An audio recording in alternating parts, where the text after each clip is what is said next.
Hello बच्चों, let's read the given question. The question says a non-uniform thin rod of length capital L is placed along x-axis so that one of its end is at origin. The linear mass density of rod is lambda equals to lambda naught x. The center of mass of rod divides the length of the rod in the ratio.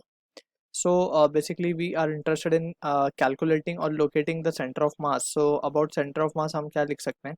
Center of mass is that point in the body where the whole mass of the body is supposed to be concentrated. ठीक है? So यहाँ पे we can consider, अगर हम एक बात करें uniform rod की which is of length L, ठीक है ना, ये हम यूनिफॉर्म रॉड की बात कर रहे हैं just to understand the concept of it. So यहाँ पे हम कह सकते हैं कि जो सेंटर होगा that is at L by two, if L is the length of the rod, so हम कहेंगे कि एल बाई टू पे centre of mass will be located, right. So this is about the uniform case. लेकिन अगर rod is non uniform, ठीक है ना, मतलब कहीं से मोटी है कहीं से it is thin, so in that scenario we have to consider a section of the rod जहाँ पे हम मान सके कि उसकी थिकनेस यूनिफॉर्म है या फिर वो रॉड यूनिफॉर्म है. So that thickness we consider as to be dx, right. और इस dx लेंथ की मदद से ही we will try to analyse the entire rod, ठीक. So that's what the approach we use, और उसको हम इंटीग्रेट करके पूरी लेंथ के लिए कैलकुलेट करते हैं, ठीक है. सो ऑल्सो अगर हम बात करें अलोंग द हॉरिजॉन्टल, हम सेंटर ऑफ मास को कैसे लोकेट कर सकते हैं? By using the formula x dm upon integration of dm, right. So this is what the formula for center of mass we use along x-axis, ठीक. y-axis के लिए similarly y dm upon integration dm हम use कर सकते हैं, but in this case हमें बोला गया rod is placed along x-axis, so हम we will use this formula, ठीक है.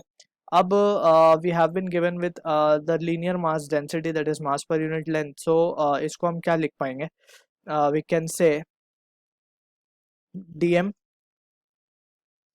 Upon d x will be equals to lambda not into x. So यहाँ से हम क्या कह सकते हैं कि डी एम की वैल्यू जो आ जाएगी वो आ जाएगी lambda not into x d x, ठीक है.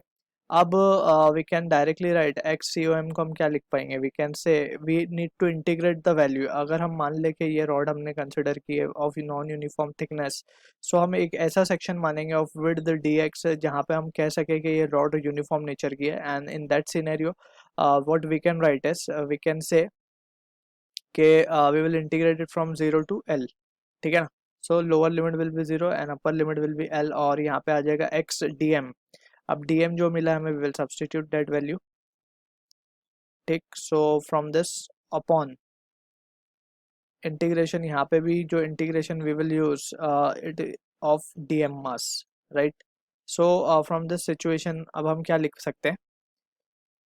This will be the total mass, right, and this again has to be from 0 to L, that is if we use the limit it will be from 0 to L, ठीक है. सो अब इसको हम solve करेंगे. So we can have the value x c o m will be equals to, यहाँ पे हो जाएगा lambda naught x square d x integration 0 to L upon 0 to L. D m की जगह पे हम क्या लिख देंगे? Lambda naught x d x. Finally on solving this we can say lambda naught दोनों तरफ से निकल के कैंसिल आउट हो जाएगा, ठीक है. एक्स स्क्वायर डी एक्स को हम क्या लिख सकते हैं? इंटीग्रेशन एक्स क्यूब बाई 3, और ये लिमिट आएगा 0 से एल तक, और यहाँ पे we can say this can be written as x square by 2, और लिमिट आएगा 0 से L again. So finally we have the value 2L/3 आएगा ये सॉल्व करने पे. So this is the answer to the question, यानी कि centre of mass 2L/3 location पे होगा, और we can say it is dividing the rod in the ratio 2/3, ठीक है. So this is the answer to the question. I hope you understood the solution. All the best.